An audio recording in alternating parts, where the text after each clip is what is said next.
Good morning, or whenever you're watching this. Today we're going to talk about proteins. So, when we're talking about proteins, that word, I like to break it down because it really helps to understand stuff if you look at the different roots of words. So, proteos means first or primary. Proteos, first or primary. You're going to see as we talk about proteins that there are a couple different steps to their organization because, as you can see in this myoglobin protein picture, they're shaped in all sorts of really cool and interesting ways. About 50% of the dry weight of cells is proteins because proteins are embedded in the membrane. Organelles are made out of proteins. We have proteins that make up the enzymes that actually do stuff in our cells. Lots and lots of things are based off of protein structure.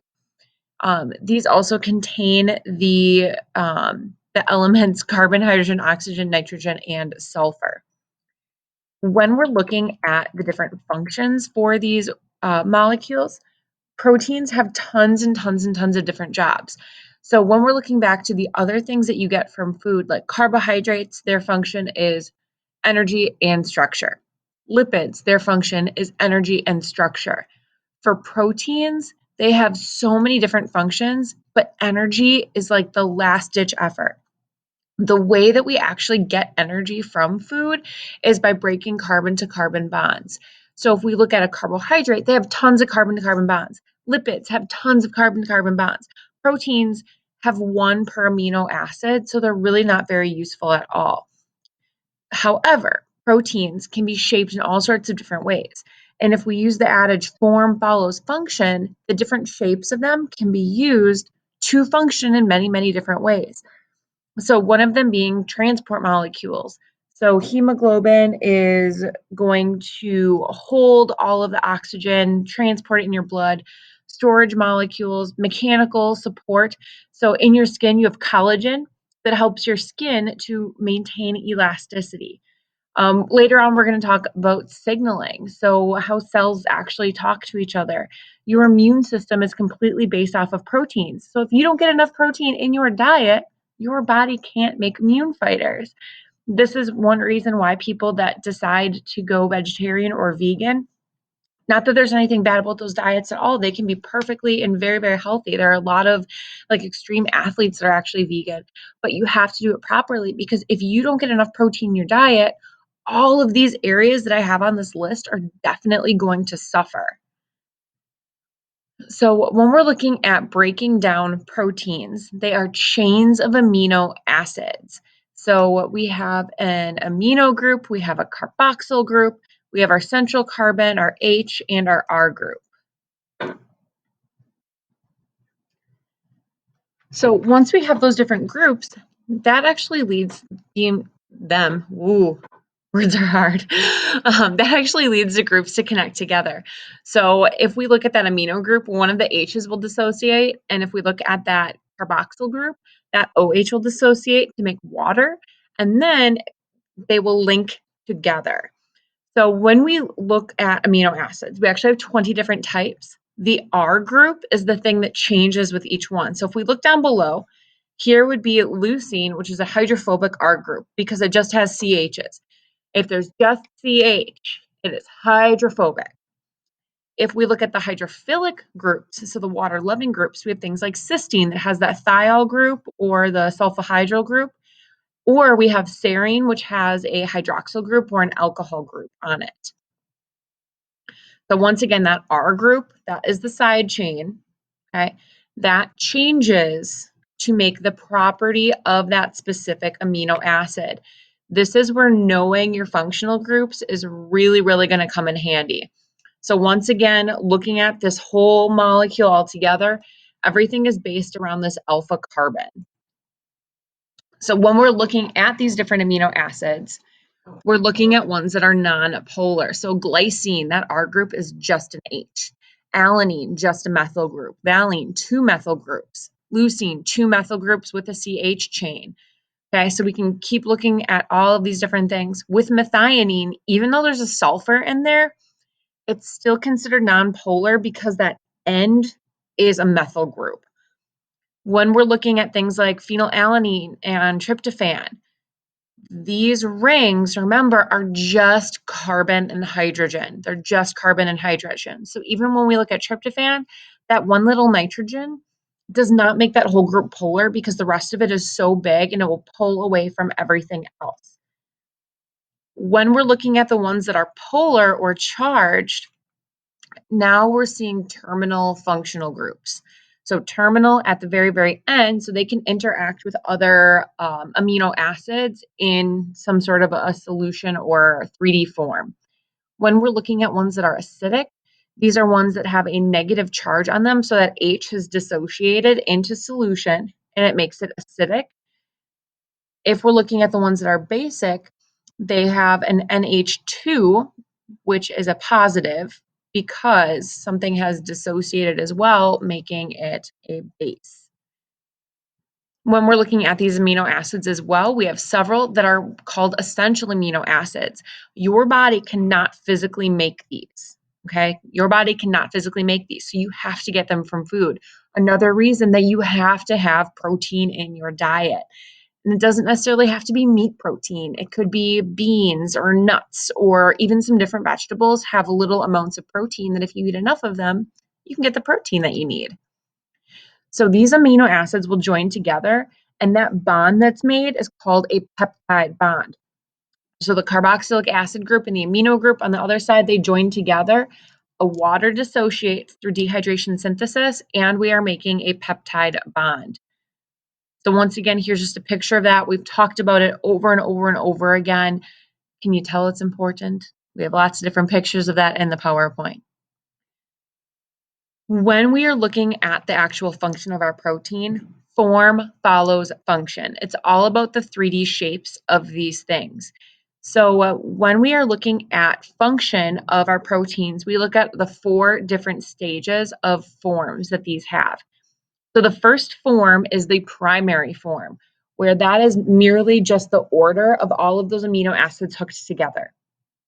The secondary form is the way that it begins to coil. We have 2 different ways it can coil. We'll talk and break down all of these things.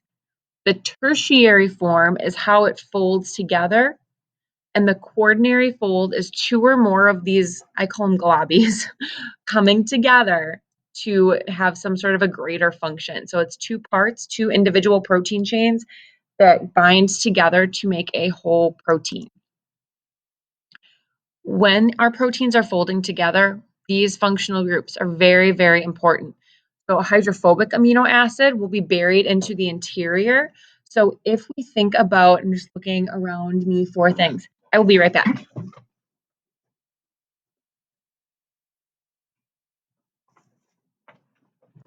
And we're back from intermission.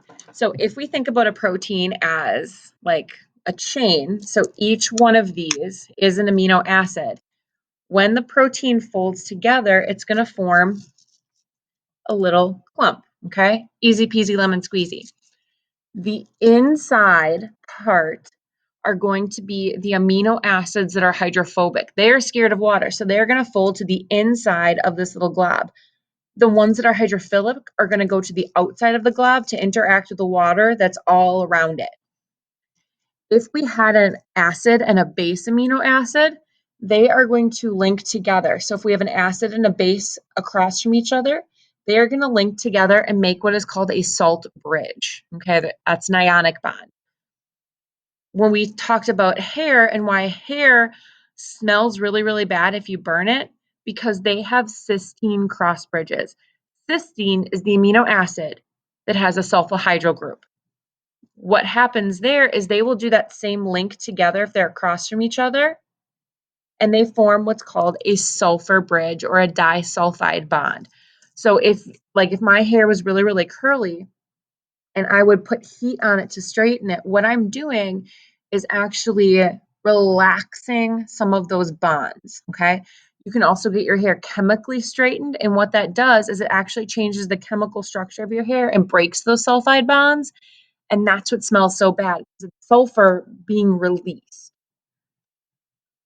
Okay, so when we're looking at the primary structure, we're just looking at the chain all together. We can see here we have 2 cysteines forming a disulfide bridge. That would be part of the tertiary structure. So the secondary structure of our amino acid is either an alpha helix or a beta pleated sheet. And I'll show you pictures of this, will make a little bit more sense.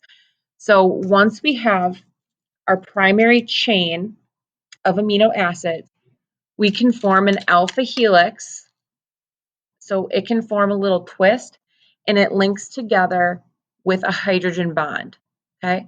So keratin, that's the protein that makes up your hair and nails, that's what actually holds it together. So with a little bit of heat, we can straighten out that protein to relax those hydrogen bonds.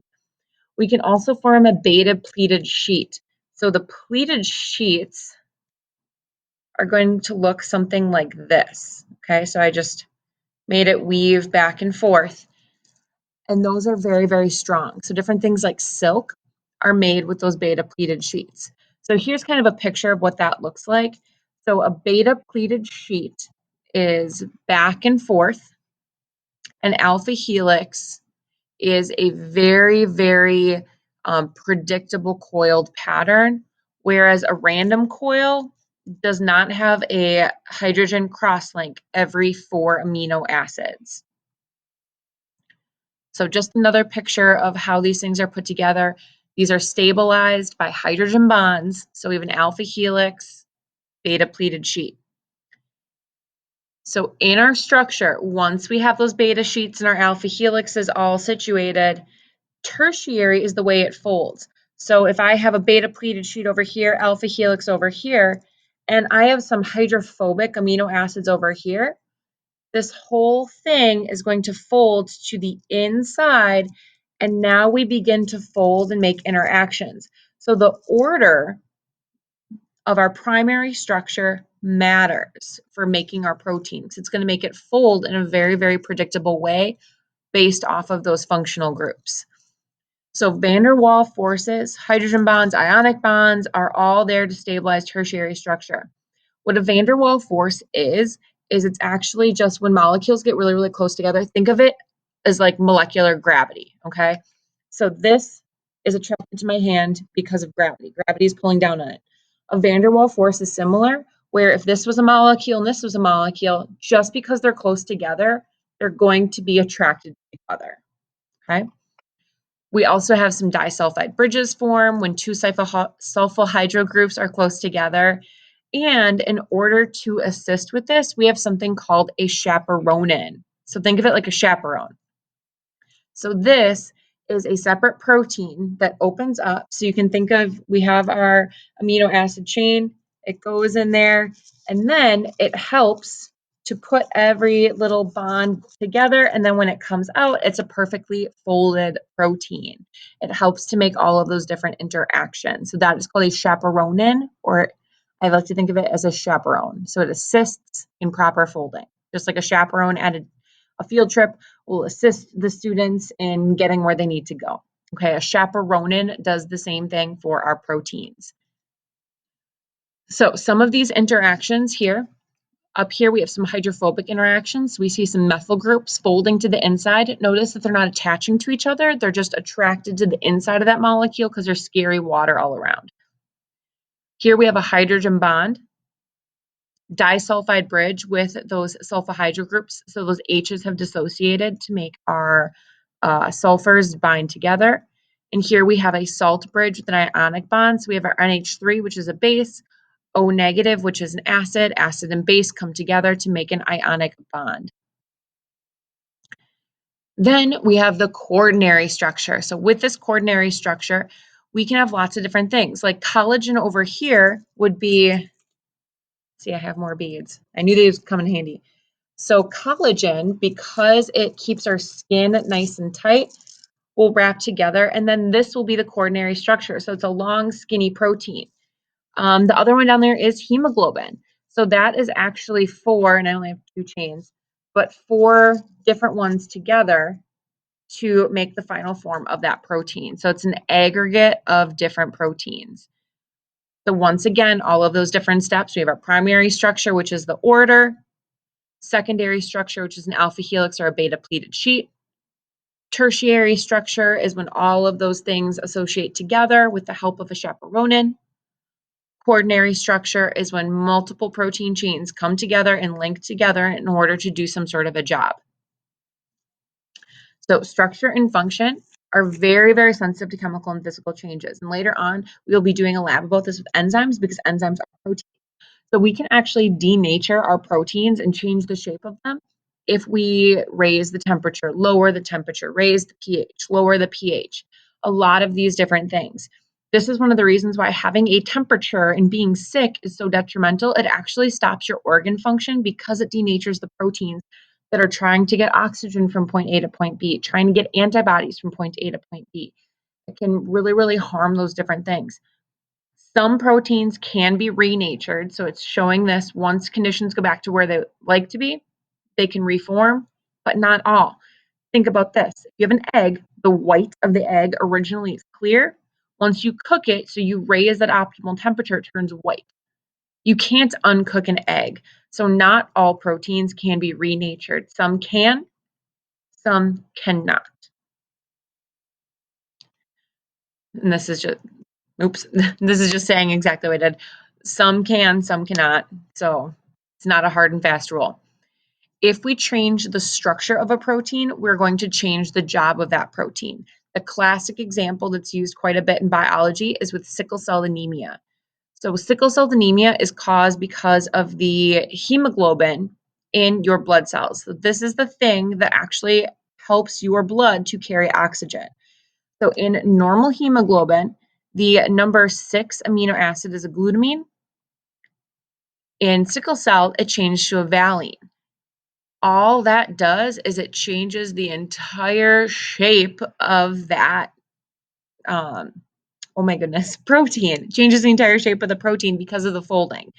So those blood cells are shaped very, very differently, and they cannot carry enough oxygen. So we see up here, the alpha and the beta units of that hemoglobin can each carry one oxygen molecule.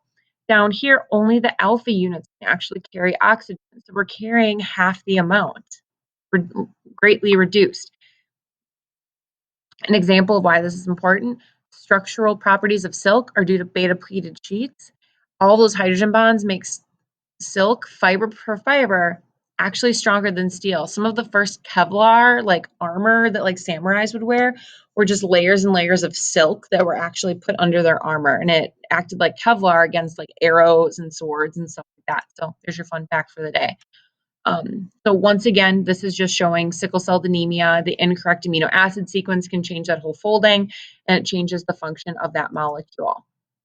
So just some more pictures of that. All right, so that is the end of our notes for proteins. Hopefully this was a little bit helpful.